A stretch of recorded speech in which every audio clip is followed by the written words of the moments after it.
Everyone, हम पढ़ रहे हैं class 9th history chapter first the French revolution. आज हम स्टार्ट करें अपना third topic. France abolishes monarchy and becomes a republic. France में मोनार्की ख़त्म हो गई और वो रिपब्लिक बन गया। The situation in France continue to be tense during the following years. कुछ साल तक फ्रांस की सिचुएशन तनावपूर्ण बनी रही। Although Louis 16 had sign the constitution. Louis 16 ने कॉन्स्टिट्यूशन तो साइन कर दिया था, but he entered into secret negotiations with the king of Persia. लेकिन उसकी सीक्रेट बातचीत चल रही थी पर्शिया के किंग से। The rulers of other neighboring countries too were worried by the development in France and made plans to send troops to put down the events that had been taking place there since the summer of 1789. ना तो Louis 16 को पसंद था वो constitution और जो events France में हो रहे थे वो पसंद थे, और ना ही नेबरिंग कंट्रीज़ के राजाओं को पसंद थे।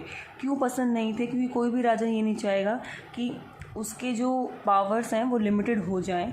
वो अपने पावर्स अच्छे से यूज़ करना चाहता था, और जो नेबरिंग कंट्रीज़ के राजा हैं वो ये सोचते थे आज ये फ्रांस में हुआ है, कल को ये हमारे यहाँ भी हो सकता है, तो ये एक्टिविटीज़ सब बंद होनी चाहिए। तो वो लुई 16 किंग ऑफ पर्शिया और नेबरिंग राजाओं से मिलके, पड़ोसी राजाओं से मिलके इन सब चीज़ों को बंद करवाना चाहता था।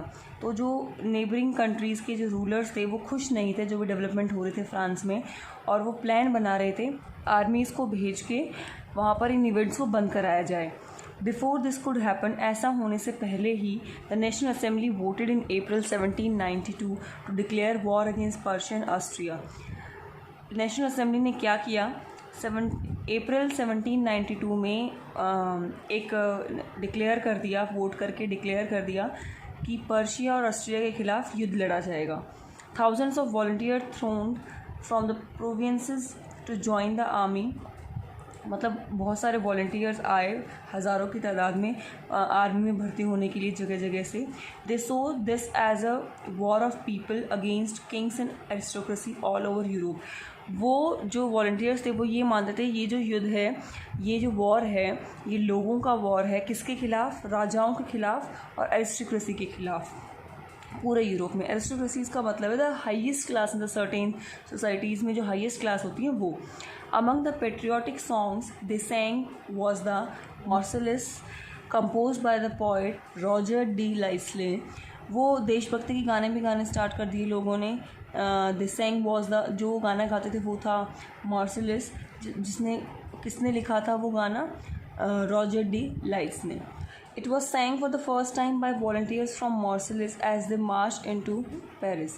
ये फर्स्ट टाइम गाना उन वॉल्टियर्स ने गाया था जो मार्सिलिस से पेरिस की तरफ जा रहे थे, इसलिए इसका नाम मार्सिलिस पड़ा, इस गाने का नाम। और the Marseillaise is now the national anthem of France. अब मार्सिलिस जो है वो नेशनल एंथम है फ्रांस का।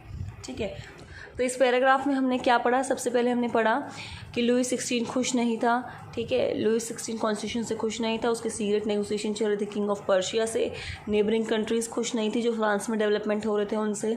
और नेशनल असेंबली ने अप्रैल 1792 में वॉर घोषित कर दिया पर्शिया और ऑस्ट्रिया के खिलाफ।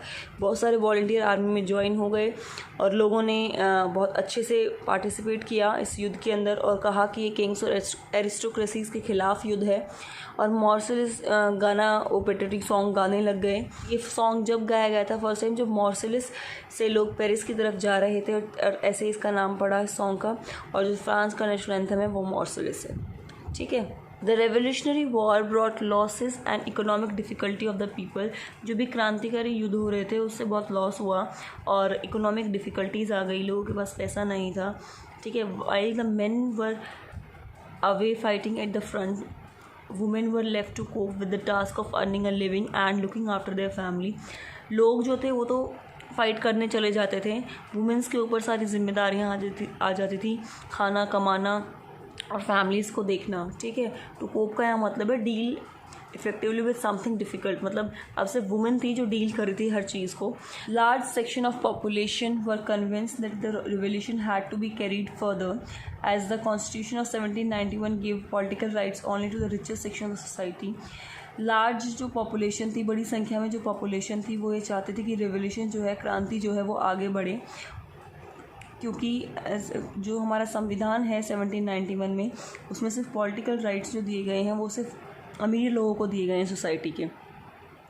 Political clubs became an important rallying point for the people who wish to discuss government policies and plan their own form of actions. अब जो political clubs बने हुए हैं वो एक इम्पॉर्टेंट रेलिंग पॉइंट बन गए हैं, जहाँ पर लोग आते हैं, डिस्कस करते हैं गवर्नमेंट पॉलिसीज़ और अपने प्लान बनाते हैं कि उन्हें क्या करना है. ठीक है. The most successful of these clubs was that of the Jacobins which got its name from the former convent of Saint Jacob in Paris. जो सबसे सक्सेसफुल क्लब है, पॉलिटिकल क्लब है, वो था जेकोबिन. इसका नाम पहले जो कॉन्वेंट थे सेंट जेकोब इन पेरिस, उनके नाम पर पड़ा. यहाँ कॉन्वेंट का मतलब है building belonging to a community devoted to a religious life. मतलब जो भी बिल्डिंग रिलीजियस लाइफ के लिए यूज़ की जाती थी वो उसको बोलते हैं हम कॉन्वेंट. ठीक है. Women too who had been active throughout this period form their own clubs. Women भी इस पूरे पीरियड में एक्टिव थी और उन्होंने भी अपने क्लब्स बना लिए. Section 4 of this chapter will tell you more about their activities and demands. Section 4 में हम वुमेंस की एक्टिविटीज़ और डिमांड्स के बारे में पढ़ेंगे.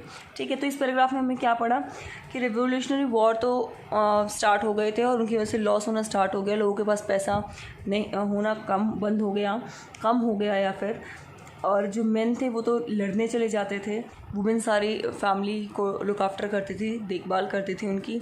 Population, large section of population ये चाहती थी कि रेवोल्यूशन आगे बढ़े, क्योंकि 1791 में कॉन्स्टिट्यूशन में सिर्फ पॉलिटिकल राइट्स जो है वो रिचर सेक्शन को दिए गए थे. पॉलिटिकल क्लब्स जो हैं वहाँ पर लोग जाके गवर्नमेंट की पॉलिसीज़ डिस्कस करते हैं और अपने प्लान्स डिस्कस करते हैं कि उन्हें क्या करना है.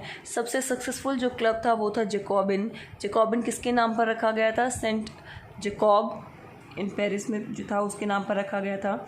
वुमेंस ने भी अपने क्लब फॉर्म कर लिए थे. क्लियर है. The members of the Jacobin club belong mainly to the less prosperous section of society. जो भी मेंबर्स थे जेकोबिन के वो बिलोंग करते थे कम समृद्ध सेक्शन से, मतलब ज़्यादा अमीर नहीं होते थे वो. They included small shopkeeper, artisan such as shoe makers, pastry cooks, watch makers, printers as well as servants and daily wages workers. इसमें कौन कौन से लोग इंक्लूड थे? छोटे दुकानदार, आर्टिशियन वगैरह, शू मेकर वगैरह और पेस्ट्री कुक्स वगैरह जो वॉच ठीक करते हैं वो, printers as well as servants भी होते थे और डेली वेज पे जो वर्कर काम करते हैं वो इंक्लूड होते थे. Their leader was Maximilian Robespierre. उनका जो लीडर था जेकोबिन क्लब का वो था Maximilian Robespierre. A large group among the Jacobin decided to start wearing long striped trousers similar to those worn by dock workers. जो large group था Jacobin का, उन्होंने डिसाइड किया कि हम पहनना स्टार्ट करेंगे ऐसा ट्राउज़र जो इसमें दिखाए गए लॉन्ग स्ट्रिप्स हैं जिसमें, और जो सिमिलर होता है जो डॉक वर्कर्स पहनते हैं, मतलब जो शिप्स पर जो काम करते हैं वर्कर्स जैसा वो पहनते हैं, हम वैसा ही लॉन्ग स्ट्रिप्स वाला ट्राउज़र पहनना शुरू करेंगे. किसने डिसाइड किया? ये जेकोबिन्स के मेंबर्स ने. ठीक है. This was set themselves apart from the fashionable section of society, especially nobles who wore knee breeches. Basically Jacobins जो थे वो फैशनेबल सेक्शन जो था सोसाइटी का, नॉबल्स, वो नी ब्रिचेस पहनते थे, उनसे अलग दिखना चाहते थे, इसीलिए उन्होंने लॉन्ग स्लीव ट्राउज़र पहनना शुरू किया. It was a way of proclaiming that the end of the power wielded by the wearers of knee breeches. वो ये पहन के जो जेकोबिन्स के मेंबर थे वो स्ट्रिप वाला ट्राउज़र पहन के शो करना चाहते थे. नी ब्रिचेस वाले नॉबल्स जो पहनते हैं नी ब्रिचेस, उनकी पावर बिल्कुल ख़त्म हो गई है और उनकी वो नहीं सुनते हैं, वो अपनी चला रही हैं. ठीक है. यहाँ विल्डेड का मतलब है कि उनका होल्ड ख़त्म हो गया है. ठीक है. These Jacobins came to be known as sans-culottes, literally meaning those without knee breeches. भाई Jacobins जो थे उनको बोलते थे sans-culotte. ठीक है. जिसका मतलब था कि वो नी ब्रिचेस के बिना नी ब्रिचेस के, मतलब नी ब्रिचेस तो पहनते ही नहीं थे, तो बिना दोज विदाउट नी ब्रिचेस, जो नी ब्रिचेस नहीं पहनते उनको बोलते हैं sans-culotte. Sans-culottes men wore in addition the red cap that symbolized liberty. जो sans-culottes थे वो रेड कैप पहनते थे और जो शो करते थे कि वो फ्रीडम पा चुके हैं और लिबर्टी पा चुके हैं.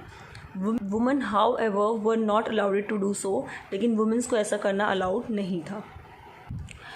In the summer of 1792, the Jacobins planned an insurrection of a large number of Parisians who were angered by the short supplies of high prices of food. भाई समर 1972 में जैकोबिन ने प्लान किया एक हिंसक विद्रोह करने का, क्योंकि वो उनको गुस्सा आया हुआ था क्योंकि ना तो खाना था और खाने के जो भी खाना था उसके प्राइसेस बहुत ज़्यादा थे।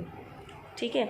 On the morning of August 10 they storm the palace of Tuileries, massacred the king's guards and held the king himself as hostage for several hours. भाई 10 अगस्त की मॉर्निंग को उन्होंने धावा बोल दिया पैलेस पर, ट्यूलरीज के पैलेस पर, महल पर धावा बोल दिया और हत्या कर दी किंग्स के गार्ड की और किंग को बंधक बना लिया। हॉस्टेज का मतलब है बंधक बना लिया कई घंटों के लिए। Later the assembly voted to imprison the royal family, लेकिन असेंबली ने वोट किया कि रॉयल फैमिली को छोड़ दो। इलेक्शंस वर हेल्ड, इलेक्शंस हुए और from now on all men of 21 years and above regardless of wealth got the right to vote. और उस टाइम से 21 साल के जो मेन थे और या उससे ज़्यादा थे उम्र में, बिना उनकी पैसे को देखे हुए उनको राइट अधिकार था वोट देने का। पहले क्या था, 25 साल की उम्र से ज़्यादा जो होगा वो, और इसके 3 दिन की लेबर की वेजेस के जितना वो टैक्स पे करता होगा तो वही वोट करेगा। तो वो चीज़ हटा दी गई और 21 साल से उम्र के कोई भी व्यक्ति जो था, कोई भी मेन जो था, वो वोट कर सकता था। The newly elected assembly was called the convention. The newly elected assembly was called the convention. जो न्यू इलेक्टेड असेंबली थी उसको कन्वेंशन बोलते हैं। On 21 September 1792 it abolish the monarchy and declared France Republic. और 21 सितंबर 1792 में मोनार्की को ख़त्म कर दिया गया और फ्रांस को रिपब्लिक बना दिया गया। As you know, a republic is a form of government where the people elect the government including the head of the। जो रिपब्लिक है वो ऐसी फॉर्म है गवर्नमेंट की जहाँ लोग इलेक्ट करते हैं गवर्नमेंट को।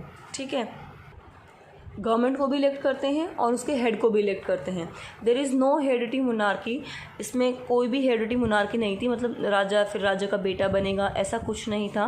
You can try and find out about some other countries that are republics, investigate when and how they become so. अब आप दूसरी कंट्रीज़ के बारे में पढ़िए और फाइंड आउट कीजिए कि कब वो रिपब्लिक हुई और कैसे हुई। ठीक है। Louis 16 was sentence to death by a court. Louis 16 को मौत की सज़ा प्राप्त हुई कोर्ट के द्वारा on the charge of treason, मतलब देशद्रोह के वजह से लुई 16 को सज़ाए मौत का ऐलान हुआ। On 21 January 1793 he was executed publicly at the place de la Concorde. 21 जनवरी 1973 को उसको पब्लिक के सामने फांसी दी गई। कहाँ पर? प्लेस डी ला कॉन्कर्ड पर। The queen Marie Antoinette met with the same fate shortly after. जो लुई 16 की रानी थी उसका भी यही हाल हुआ कुछ समय बाद। अब जो आगे का 3.1 जो पार्ट है वो हम नेक्स्ट वीडियो में पढ़ेंगे। Thank you.